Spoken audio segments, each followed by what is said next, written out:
কালকেই রয়েছে দুটো ম্যাচ, কাল রবিবার, আজকে আবার শনিবার, কিন্তু একটা ম্যাচ রয়েছে। এইবারের আইপিএলে দেখা গেল পুরো শনি রোববার করে দুটো করে ম্যাচ হয়নি, কোনো কোনো শনিবার হয়েছে দুটো ম্যাচ, কোনো কোনো শনিবার হয়নি। আর রোববার প্রতি রোববারই দুটো করে ম্যাচ হয়, আগেও হয়ে আসতো, এখনও হয়ে আসে। কাল রোববার, কালকে ম্যাচ রয়েছে। প্রথম ম্যাচ পাঞ্জাব কিংস এবং চেন্নাই সুপার কিংস, এবং এই দুই দলের মধ্যে কে জিততে পারে সেটা এই ভিডিওতে বলবো। আর কলকাতা এবং লখনৌ সুপার জায়ান্টসের কে জিততে পারে সেটা নিয়ে এই ভিডিওতে আর আলোচনা করব না, শেষে একটু কলকাতাকে নিয়ে আলোচনা করব। আর এই ভিডিওটা কাল সকালে দেব। আর চেন্নাই সুপার কিংস এবং পাঞ্জাব কিংসের মধ্যে ম্যাচ রয়েছে দুপুর 3:30 থেকে। কালকে ম্যাচটা হতে চলেছে চণ্ডীগড়ে, সম্ভবত চণ্ডীগড়ে হতে চলেছে।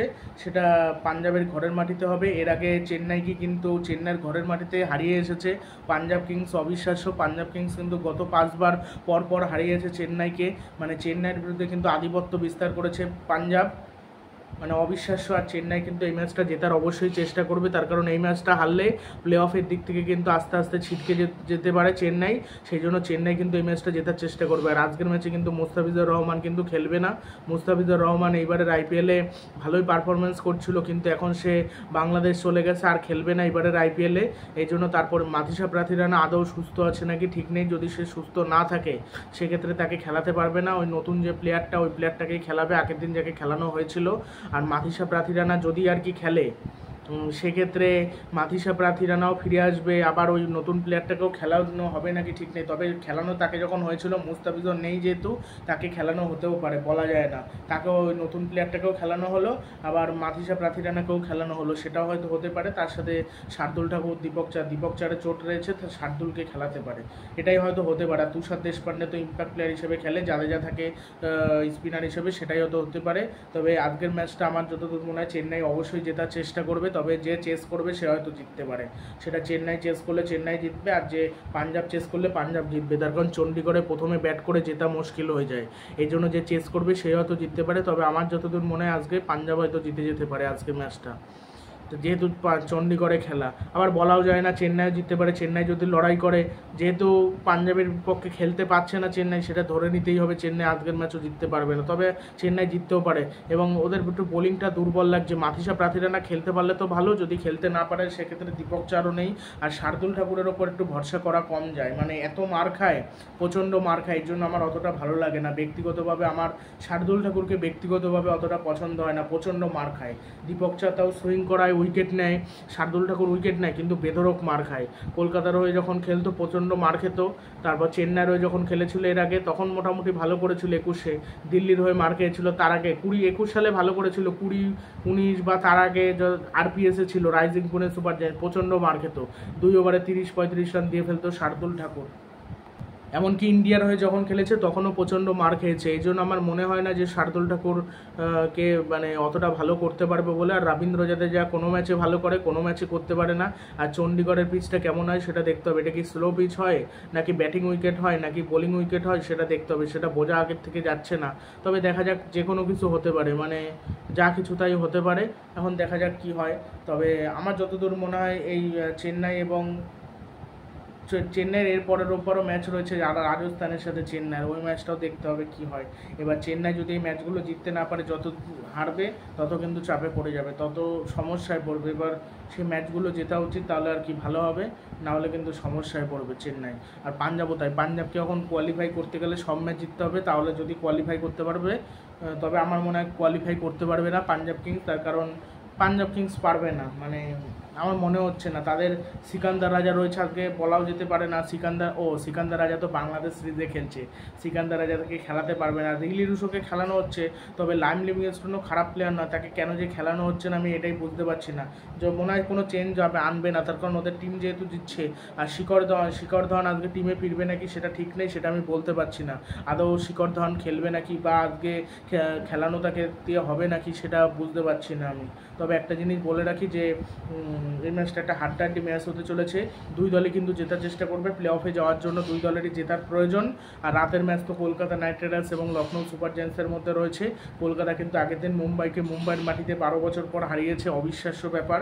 মানে গৌতম গম্ভীর আসার পর থেকে একেবারে পুরোপুরি যেন চেঞ্জ হয়ে গেছে। 261 রান করে হেরেছে মানছি, কিন্তু 170 রান করে মুম্বাইয়ের বিপক্ষে মুম্বাইয়ের মাটিতে ডিফেন্ড করা মানে অবিশ্বাস্য ব্যাপার। মানে 2023 সালে যেমন চেন্নাইয়ের মাটিতে চেন্নাইকে কলকাতা হারিয়েছিল, এইবার হারাতে পারেনি। আগের বছর যেমন হারিয়েছিল, একটা অবিশ্বাস্য ব্যাপার ছিল, এইবারও একটা অবিশ্বাস্য ব্যাপার। মুম্বাইয়ের মাটিতে মুম্বাইকে যে কোনো টিমের হারানো খুবই কঠিন। চেন্নাই এর আগে হারিয়েছে, মুম্বাইয়ের মাটিতে হারানো কঠিন। আর যে কোনো দলকে, মানে চেন্নাইয়ের মাটিতে যেমন হারানো কঠিন, তাও কিছু কিছু দল জিতিয়েছে। যেমন এই যে পাঞ্জাব পরপর আগের বছরও জিতেছিল, এই বছরও জিতেছে। আর পাঞ্জাবের একটা জিনিস আমি দেখতে পাই, সবাই দলগত পারফরমেন্স করে। জনি বেয়ারস্টো কিছু পারফরমেন্স করে যায়, প্রথম দিকে খেলতে পারছিল না, কিন্তু পরের দিক থেকে ভালো খেলছে। রিল লুইসও কিছু রান করে দিয়ে যায়। তারপর শশাঙ্ক সিং, আশুতোষ শর্মা, এরা তো রয়েছে। শশাঙ্ক সিং, আশুতোষ শর্মা, এদের ওপর একটু যেন বেশি ভরসা। আর চেন্নাই চাইবে আজকে মাহেশ থেকসানাকেও খেলাতে চাইতে পারে। আমি ঠিক বলতে পারছি না, চেন্নাইয়ের গেম প্ল্যানটা আমি বুঝতে পারছি না। খেলাতেও পারে, আর ড্যারেল মিচেলকে হয়তো খেলাবে, ড্যারেল মিচেলকে বাদ দেবে না। দুবেকে আজকে বোলিং করাবে নাকি সেটা পরিস্থিতির ওপর নির্ভর করবে। মানে আজিনকে রানে খেলতে পারছে না, তাও তাকে দিয়ে ওপেন হয়তো করাবে, তার কারণ চেন্নাই এরকম পরিবর্তন করে না। আর কেউ ওপেন করার জন্য কেউ নেই। আর একজন রয়েছে মঈন আলীকেও দিয়ে ওপেন, তবে আমার মনে হয় একদম শেষ প্রান্তে এসে রাহানেকে বাদ দিয়ে মঈন আলীকে দিয়ে ওপেন করাবে না। আর রাহানে আর ঋতুরাজ গাইকোয়াড় ওপেন করছে, যার কারণে ঋতুরাজ গাইকোয়াড় মারলে রান হচ্ছে, আর রাহানে এত স্লো খেলছে পাওয়ার প্লেতে, রানই হচ্ছে না। 3 নম্বরে হয়তো নামতে পারে ড্যারেল মিচেল। আগের দিন 3 নম্বরে নেমেছিল কি দুবে, খেলতে পারেনি, 1 বলে 0। এবার হয়তো ড্যারেল মিচেলকেই নামাবে, দুবে 4-এ আসবে, 5-এ হয়তো জাদেজা আসতে পারে। ধোনি একটু আগে আসুক, তাহলে রানটা একটু বেশি হয়। ধোনি রান মানে একটু আগে আসলে মেরে ব্যাটিং করতে পারে। ধোনি এমন একটা প্লেয়ার যে সব পিচে ভালো ব্যাটিং করতে পারে, সেটাই মানে এই জন্য ধোনি একটু ব্যাটিং আগে নামলে ভালো হয়। আর মুম্বাই এবারের আইপিএলের থেকে ছিটকে গেছে, আরসিবি ছিটকে গেছে, দিল্লিও বলতে গেলে যেতে পারবে না। হ্যাঁ, আর এই পাঞ্জাবের অবস্থা একই। চেন্নাইয়ের এখনও চান্স রয়েছে। চেন্নাই যদি বাকি 4টে ম্যাচ জিতে নেয়, সেক্ষেত্রে কিন্তু আরামসে কোয়ালিফাই করে যাবে। 3টে ম্যাচ জিতলেও একটা নেট রানের ব্যাপার থাকবে, সেই অনুযায়ী যাওয়ার চান্স। আর দুটো যদি জেতে, দুটো হারে, সেক্ষেত্রে একেবারে বিদায় নেবে মুম্বাই। আর তার বেশি ম্যাচ হারলে মুম্বাই তো বিদায় নেবেই, তার বেশি ম্যাচ হারবে নাকি ঠিক নেই। 4টের মধ্যে অন্তত দুটো তো জিতবেই চেন্নাই। হয়তো 4টের মধ্যে 3টে জেতাটা খুবই চাপের হবে। এখন যা ওদের অবস্থা, এখন মনে হয় সেটা কঠিন হবে। তবে এখন দেখা যাক, খেলার বিষয় আগে থেকে কিছুই তো বলা যায় না। হয়তো মুস্তাফিজুর রহমান ছাড়াও ভালো খেলে দিল। মুস্তাফিজুর রহমান ভালো বল করছিল, এই জন্য মাথিসা প্রাথিরানা বলেছে যে খুব ভালো বল করেছে, সে আমাকে খুব সঙ্গ দিয়েছে, তার কাছ থেকে আমি অনেক কিছু শিখতে পেরেছি, সে সত্যি খুব ভালো বল করেছে।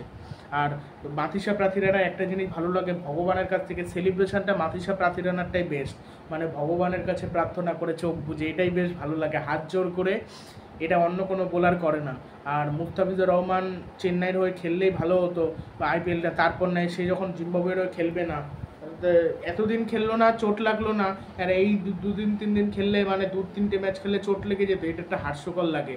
আর এই মুস্তাফিজুর রহমানকে আগে আমি কখনো ভালো ফিল্ডিং দিতে দেখিনি, এইবারের আইপিএলে দেখলাম ভালো ফিল্ডিং দিচ্ছিল, বুঝে শুনে ফিল্ডিং দিচ্ছিল, খুব দারুণ ফিল্ডিং দিল, খুব দারুণ, মানে খুবই সুন্দর ফিল্ডিং দিয়েছে, মানে রান বাঁচিয়েছে, খুব ভালো করেছে আর কি, এটাই দেখে বেশ ভালো লাগলো আর কি।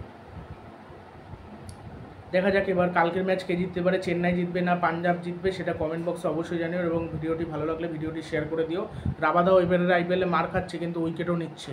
এছাড়া রাহুল চারকে হয়তো খেলাতে চাইবে, রাহুল চারের বলটা খেলা উচিত দেখে। রাহুল চার, হারপ্রীত ব্রার, এরাই কিন্তু আগের দিন টার্নিং পয়েন্ট করে দিয়েছিল চেন্নাই। তবে আজকে কে বলতে পারে, আজকে তো রাবাদা জ্বলে উঠলো, চেন্নাইয়ের বিপক্ষে হয়ে উঠতেই পারে। মাথিসা প্রাথিরানা যেরকমভাবে বল করে, শুধু চোট পাওয়ার কথা, শুধু ওই জন্য চোট পেয়ে যায়, শুধু বারবার চোট পায়, হয় হাতে পায়ে একটু চোট লাগে, না হলে মানে কোনো না কোনো সমস্যা হয় তার, ওই একটাই কারণে।